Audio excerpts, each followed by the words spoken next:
والصلاة والسلام عليك يا سيدي يا رسول الله خذ بيدي قبل تكفيرتي أدركني ومرادي يا رسول الله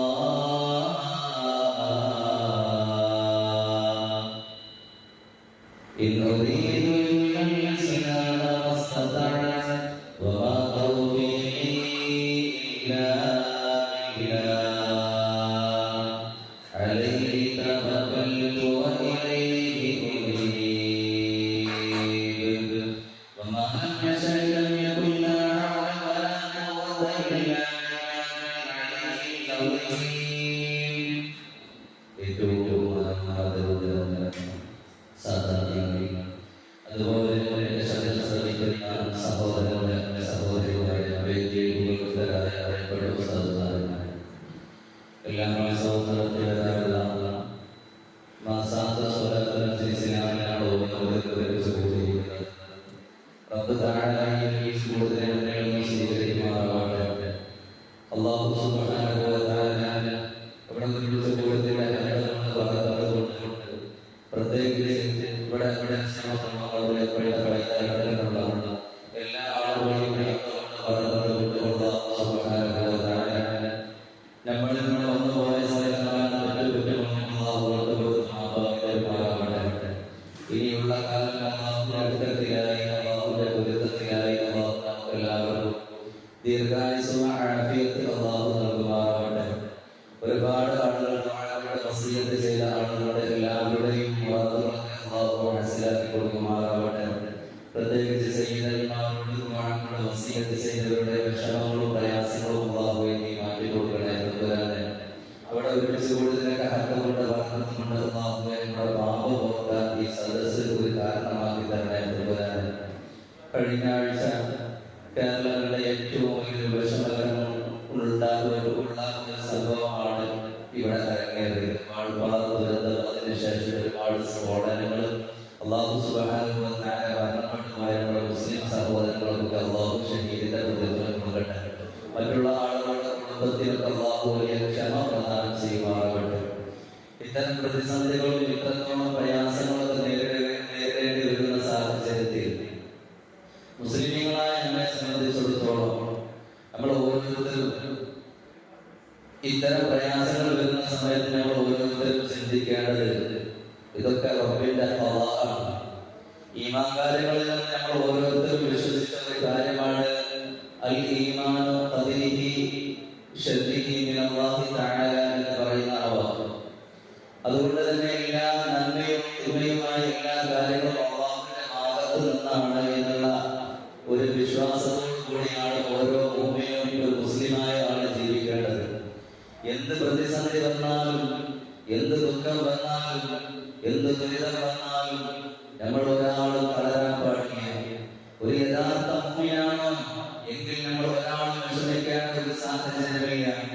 അല്ലാഹുവിന്റെ വിശുദ്ധ ഖുർആനിലൂടെ അല്ലാഹു റബ്ബുൽ ഇസ്സത്ത് പറഞ്ഞത് വലാ തഹിനു വലാ തഹ്സനു വഅൻതുമുൽ അഅ്ലൗന ഇൻ കുൻതും മുഅ്മിനീൻ. നിങ്ങൾ വിഷമിക്കേണ്ട, നിങ്ങൾ സങ്കടപ്പെടേണ്ട, നിങ്ങൾ ദുഃഖിക്കേണ്ട. നിങ്ങൾ ഒരു യഥാർത്ഥ മുഅ്മിനാണ് എങ്കിൽ നിങ്ങൾ തന്നെയാണ് ഉന്നതൻ എന്ന് അല്ലാഹു സുബ്ഹാനഹു വ തആല വിശുദ്ധ ഖുർആനിലൂടെ നമ്മളെ പഠിപ്പിക്കുമ്പോൾ ഒരുപാട് താങ്ങാൻ കഴിയാത്ത ഒരുപാട് പ്രയാസങ്ങളും ഒരുപാട് വിഷമങ്ങളും ഒരുപക്ഷെ തന്നുകൊണ്ട് അല്ലാഹു റബ്ബുൽ ഇസ്സത്ത് നമ്മളെ ഇന്ന് ഈ ഭൂമിലോകത്ത് വെച്ച് പരീക്ഷിക്കാം. പക്ഷേ നാളെ മഹ്ശറ സഭയിലേക്ക് കടന്നു ചെല്ലുന്ന സമയത്ത് ഇന്ന് ദുരിതങ്ങൾ അനുഭവിച്ച ആളുകളുണ്ടല്ലോ, അവർ നാളെ മഹ്ശറ സഭയിൽ ദുരിതം അനുഭവിക്കേണ്ട ഒരു അവസ്ഥ വരില്ല. അതുകൊണ്ട് തന്നെ എന്ത് വിഷമം വന്നാലും പ്രതിസന്ധി വന്നാലും എല്ലാം ക്ഷമിച്ചുകൊണ്ടും എല്ലാം സഹിച്ചുകൊണ്ടും മുന്നേറുകയാണ് വേണ്ടത്. എങ്കിലാണ് ഈ ഭൂമിലോകത്ത് ജീവിച്ചതിന്റെ ഒരു ലക്ഷ്യവും. അതുപോലെ ഈ ഭൂമിലോകത്ത് വെച്ച് നമ്മൾ ഒരുപാട് പ്രയാസങ്ങളും പ്രതിസന്ധികളൊക്കെ കടന്നു വരുമ്പോ അതൊക്കെ ക്ഷമിച്ചു കഴിഞ്ഞാൽ നമ്മളെ കാത്തു നിൽക്കുന്നത് എന്താണെന്ന് അറിയുമോ? വിശാലമായ സ്വർഗമാ. ഇത് ഞാൻ പറഞ്ഞതല്ല, അല്ലാഹുവിന്റെ ഹബീബ് നബി മുഹമ്മദ് റസൂലുള്ളാഹി സ്വല്ലല്ലാഹു അലൈഹി വസല്ലം തങ്ങൾ പഠിപ്പിച്ചിട്ടുണ്ട്. അസ്സബ്റു സവാബുഹു അൽ ജന്നah. ക്ഷമയുടെ പ്രതിഫലം എന്ന് പറഞ്ഞാൽ അത് സ്വർഗമാണ്, സ്വർഗമാണ്. അതുകൊണ്ട് വിഷമങ്ങൾ വരുമ്പോ, സങ്കടങ്ങൾ വരുമ്പോ, നൊമ്പരങ്ങൾ വരുമ്പോ, താങ്ങാൻ കഴിയാത്ത വേദനകൾ കടന്നു വരുമ്പോ, ഇത് റബ്ബ് തന്ന പരീക്ഷണമാ, റബ്ബ് തന്ന എന്ന് കരുതിക്കൊണ്ട് ക്ഷമിക്കുകയാണെങ്കിൽ വല്ലാത്ത പ്രതിഫലമാണ് നമ്മളെ കാത്തു നിൽക്കുന്നത്. നേരം മറിച്ചോ, അല്ലാഹു സുബ്ഹാനഹു വ തആല എന്തെങ്കിലും പ്രയാസങ്ങൾ നമുക്ക് വരേണ്ടി വന്ന ഒരു സാഹചര്യം വരുമ്പോ നമ്മളെല്ലാവരും അല്ലാഹുവിനെ ശപിക്കുന്ന അല്ലെങ്കിൽ അല്ലാഹുവിനെ കുറ്റപ്പെടുത്തുന്ന ഒരു വാക്കുണ്ട്. എന്താണ് പണ്ടാറടങ്ങി, എന്താ പഠിച്ചോ, ഇന്നെ കൊണ്ട് മാത്രം കാട്ടുന്നത്. ആദ്യം ബിസിനസ് തുടങ്ങിയപ്പോ അതും തകർന്നു.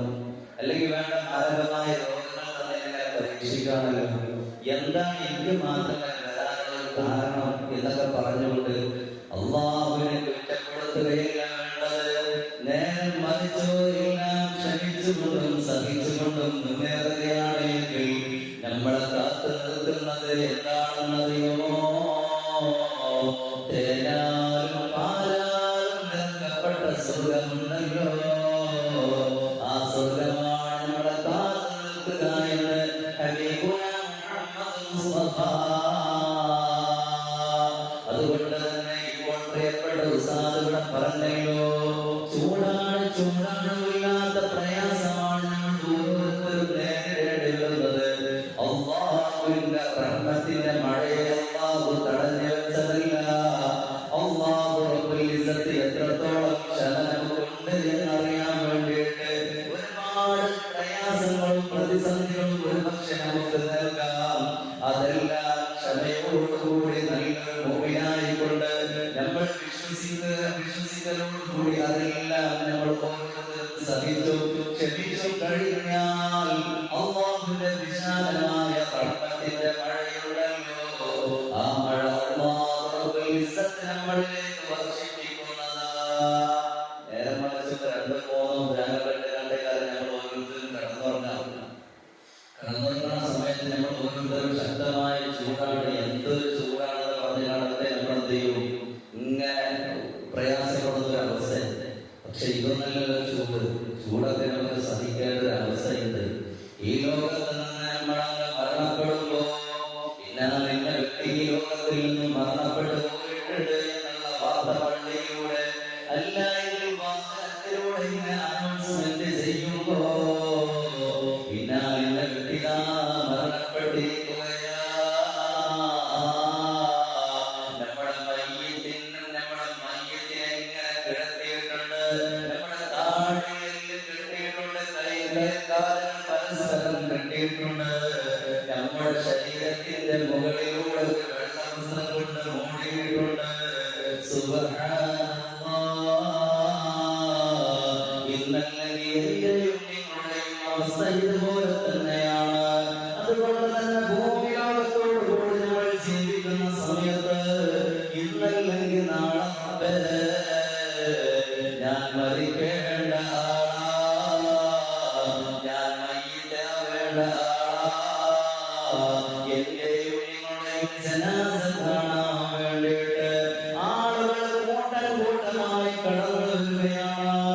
കടന്നു വരുമെന്ന് മാത്രമല്ല,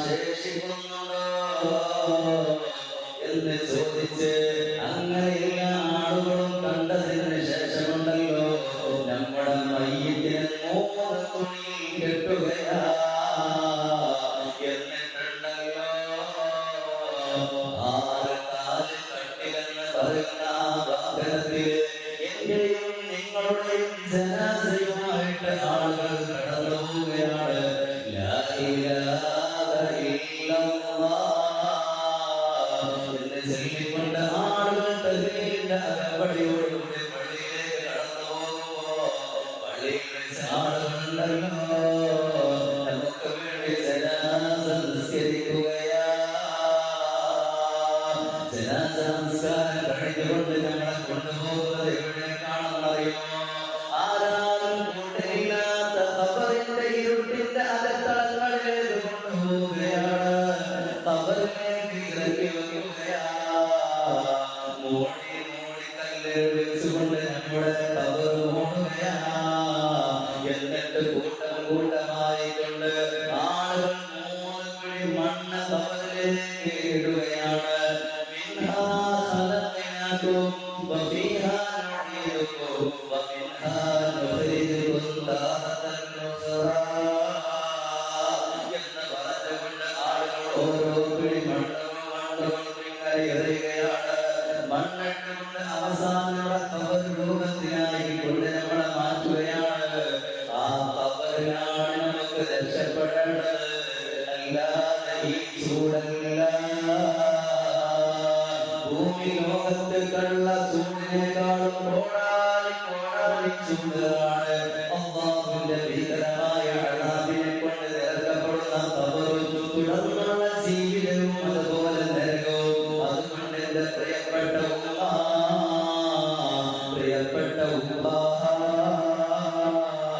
ആ ഖബറിനെ കുറിച്ച് നിങ്ങൾ ആലോചിച്ചിട്ടുണ്ടോ?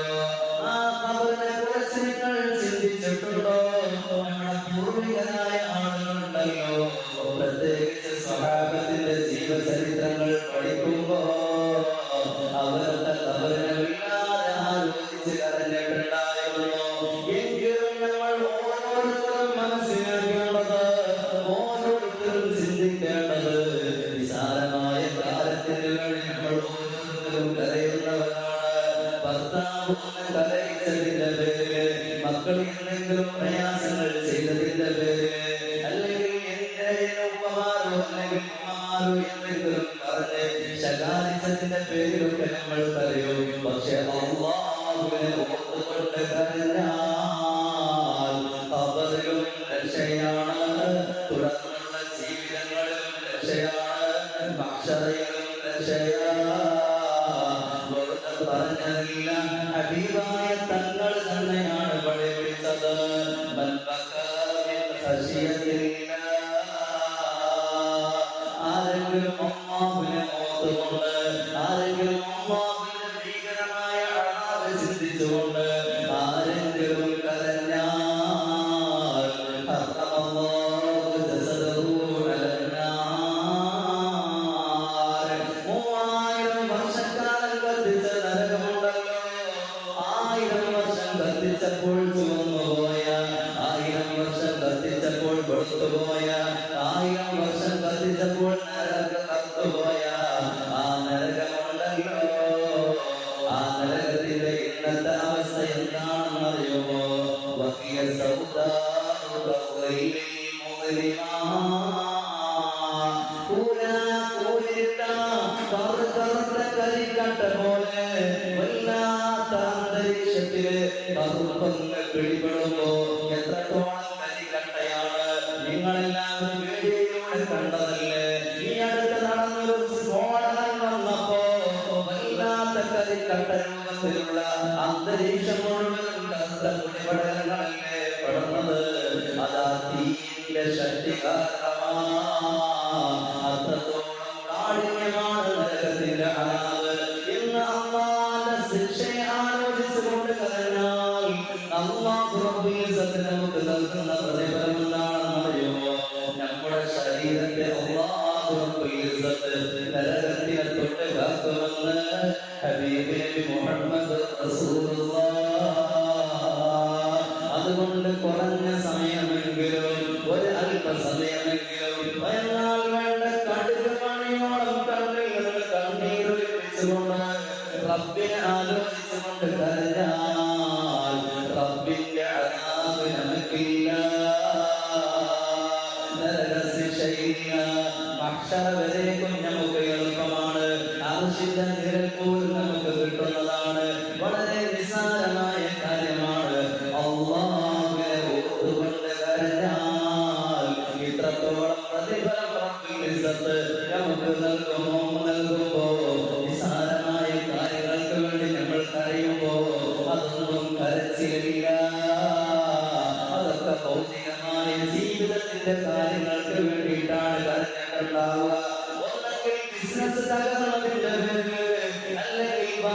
അത് പറഞ്ഞതിന്റെ പേരില് മറ്റുള്ള ആളുകൾ ശകാരിച്ചതിന്റെ പേരിൽ കരഞ്ഞിട്ടുണ്ടാകും.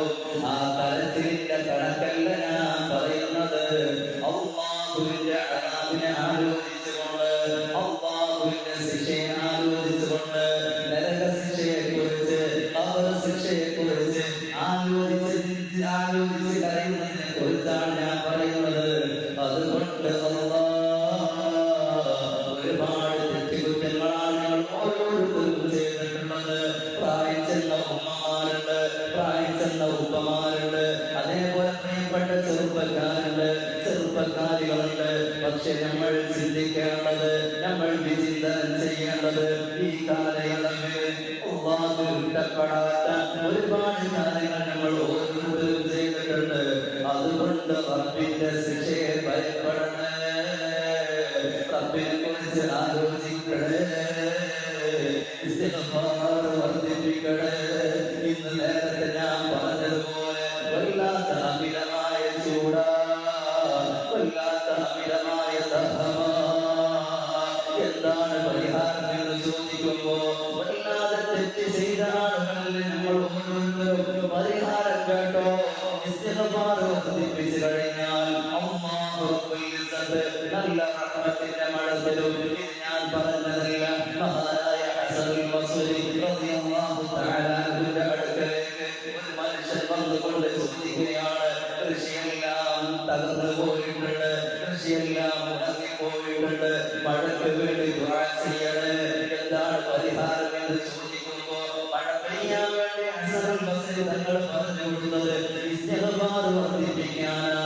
അതുകൊണ്ട് നമ്മളും അല്ലാഹുവിലേക്ക് വേണ്ടി ഇസ്തിഗ്ഫാറിനെ വർദ്ധിപ്പിക്കലോടുകൂടി അല്ലാഹു റബ്ബുൽ ഇസ്സത്ത് റഹ്മത്തിന്റെ മഴ നമുക്ക് നൽകുന്നതാണ്. നിന്റെ റഹ്മത്തിന്റെ മഴ ഞങ്ങളിൽ വർഷിപ്പിക്കണേ അല്ലാഹ്. ഇത്രത്തോളം കഠിനമായ ചൂടിലൂടെ ഞങ്ങൾ കടന്നു പോകുമ്പോ ഞങ്ങൾ വല്ലാത്ത പ്രയാസത്തിലാകും, വല്ലാത്ത പ്രതിസന്ധിയിലാകും. അതുകൊണ്ട് നിന്റെ വിശാലമായ റഹ്മത്തിന്റെ മഴ ഞങ്ങളിൽ വർഷിപ്പിക്കണേ അല്ലാഹ്.